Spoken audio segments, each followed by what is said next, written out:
So my name is Kate Jackson, and I'm here representing the Brussels International Center for Research and Human Rights. I'm the project manager with them, and we are quite new, but we have some rather substantial goals like other speakers that we've heard from today. One of the main questions that we started off with the Phoebus Project is what happens when you bring together a tailor from Pakistan and a tailor from Belgium? With the Phoebus Project, we're hoping to explore this.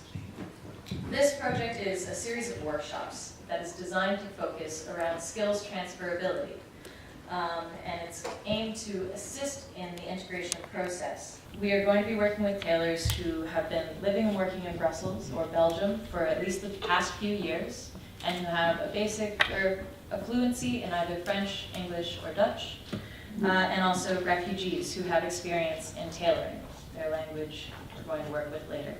I am going to get into more detail into the function of this program, but first I want to go into the problem. As we all know, the migration flows have been noticeably increasing over the last 60 years, and Europe in the last few years has experienced a rise in refugee migration. Experts predict that these numbers of people migrating is going to continue to grow each year, so clearly this is not something that we can ignore. And as Sylvia was talking about, sudden changes within host societies can foster social frustrations. Those social frustrations can then lead to xenophobia. Xenophobia creates biases and stigmatization that can then affect the capital or social capital that refugees can access. So many refugees respond to these barriers in their host society by starting up their own companies or becoming entrepreneurs. And the question that we're looking at here, what are the differences in the barriers that are facing refugee entrepreneurs versus any other sort? I find it easy to break this down into two basic groups. So you have sort of the knowledge and experience of the refugee, or their human capital as I consider it, and the institutional environment that they're entering into, or their access to entrepreneurship. We can see that refugees often have limited access to advice and information within their social networks and the communities that they're settled in. They have restricted social networks overall as they're new to these host communities. There are also issues with the refugees' understandings of their place within the local legal structures and their rights as an individual or as a business owner. And in addition to all of those, there are issues with getting their certification and education acknowledged and limited access to startup capital. To this end, refugees have been found to follow a similar pattern. First, they'll invest in a business that is similar to their own network, something that they've been advised to do, often investing in overpopulated marketplaces. Researchers have even observed this happening in Belgium. As they're investing in these marketplaces, often selling to other refugees, they're accessing only a limited number of customers. You're not getting that integration effect between customer and business owner. And then ultimately, the amount of revenue that the refugees can actually access is limited because there's only so much in that community. And so overall, researchers have found that entrepreneurial ventures within Belgium are generally less profitable than those that are founded by any other group or individual. One way that we see affecting this pattern is to help individuals, refugees, form ties outside of their cultural group. And integration, as we've all been talking about today, it's not a one-way street. It takes participation from both sides. So we all know the problem, but how is what we're doing any different?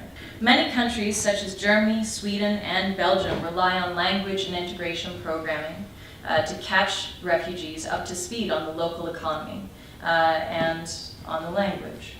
These courses become filled with other individuals who have similar migration stories. In this way, those participants are made to learn about integration, but they are not made to practice it. The Swedish system, for example, has been described as one where refugees are processed through these courses in an effort to normalize them.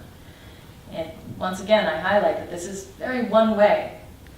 The opportunities which individuals who participated in the Swedish integration programs reported receiving were similar for pretty much all of those.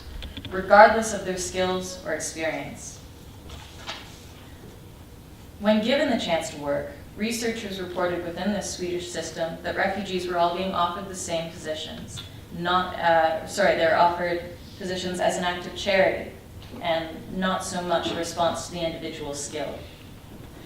What we're doing is we're working with our understanding of language and information acquisition to develop a program that does not compartmentalize the process of integration. Our goal is to assist in the building of social capital between these two groups. The Phoebus Project is going to utilize professional interests to form more natural learning and integration processes, also through relying on non-traditional education measures and context-specific learning. Through these processes, through these workshops, the integration process becomes two-way. It is transformed from a system where migrants must learn about integration to one where both migrants and local residents gain an understanding of their new neighbors. And like I already mentioned, utilizing this context-specific learning, they are going to be gaining knowledge which is specific to their goals and aspirations. We have started working with tailors generally because it's a place to start, quite honestly. After hosting a few events to gather information from some local refugees who are interested in working with us, we found, and gathering initial statistics on their education and experience, we found that tailoring was a pretty good place to begin. In the future, we do hope to expand these workshop series to other skill-based trades. The initial goal, the initial workshop, is only going to have about 12 people overall, 6 local refugees and 6 local tailors and refugee tailors. And it'll be around 5 4-hour workshops, 20 hours of curriculum altogether. Communication, of course, was one of the first hurdles that we had to confront in designing this program. Since we've been working within refugee networks, most of the individuals we've been working with they all come from northern Pakistan thus far and share Pashto as a language. What we've been able to do is create a style of translation chain from those who speak maybe a little bit of English or a little bit of French down to those who speak none. And again, we have that context-specific learning taking place here so that they're learning exactly the vocabulary, syntax, and general use of the language that they need to do their work. At first, it is a slow process, but the benefits are massive. And generally, vocational training through research has been found to be a highly effective form of language learning. The facilitators for these workshops are going to give each participant the opportunity to lead a part of the learning experience. This way, we're going to try to avoid creating a power hierarchy from experts down. Everybody has something to share. We are also trying to get some donations from local sewing machine manufacturers so that we can get supplies and materials to give to the refugee participants so that they can start their business ventures after the workshop is completed. At the very minimum, the participants will have the chance to learn more about each other, gain some new techniques to use in their field, and refugees will be able to learn more about what it takes to function in the local labor market for tailors, where to get supplies, how much to charge customers, these sorts of details. In this way, we are hoping that they will be able to break out of a system which researchers have described observing. There needs to be a focus on fostering an environment for job creation and entrepreneurship within these communities. Joblessness can hinder growth and integration and can create an environment which fosters extremist sentiments. The Phoebus Project is just one humble approach of many great ones that we've been seeing so far today to address some of these problems. If you are at all interested in finding out more about the project or would like to get involved, please check out our website and feel free to get in touch. We're always open to new insights, ideas, and partnerships for future workshops. I also have a reading list made up if anybody's curious about some of the studies I've mentioned. You can come talk to me after the event. But yes, thank you so much for your time. Cheers.